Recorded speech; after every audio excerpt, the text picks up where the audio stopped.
How Atlanta Dream took advantage of fever amid Caitlin Clark injury in Game 1. The Atlanta Dream got off to a good start to round 1 of the 2025 playoffs, toppling the Indiana Fever 80-68 in Game 1. Forward Ryan Howard and guard Alicia Gray led the way for the Dream with 20 points each, while forward Naz Hillman and center Brianna Jones rounded out Atlanta's core four in terms of scoring. The Fever, on the other hand, found themselves stifled on offense with just 68 points, their fifth lowest scoring performance of the season. The Fever limped their way through the end of the regular season and into the playoffs, entering Sunday's game with 6 players out on the injury report. The most notable name on that list is star guard Caitlin Clark, who has been sidelined for the rest of the season with a groin injury, and it's clear that the Fever are feeling the impact of their missing star. Clark makes a noticeable impact on the Fever box score when she's on the court.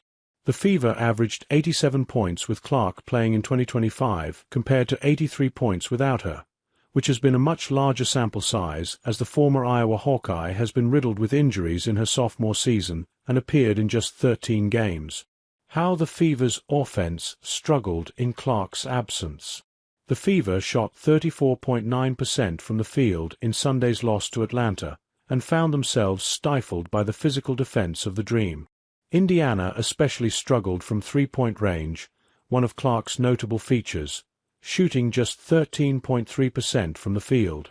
A key component of Atlanta's shooting defense in Game 1 was the way they zeroed in on Indiana's remaining go-to shooters.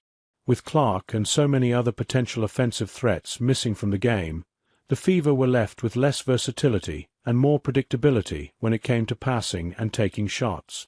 I think being able to stop them from getting second chances is really what we keyed in on. Howard said via WNBA, "We know who they want to go to. We know who's going to take those shots, and making sure that we make those shots hard, make them tough for them to make, and getting the first rebound and pushing from there." With the Fever so short-handed, the majority of the scoring fell to guard Kelsey Mitchell, who scored a playoff career-best 27 points while shooting 50% from the field. Beyond that, no other Fever player made more than 3 field goals, and star forward Aaliyah Boston was held to just 9 attempts overall while overseeing much of the team's defensive duties. The Dream could not be healthier compared to the Fever, with just one player out for Game 1. By taking advantage of Indiana's short-handed roster and shutting down the players that remain, Atlanta could continue to outlast the Fever in the next matchup between the two on Tuesday.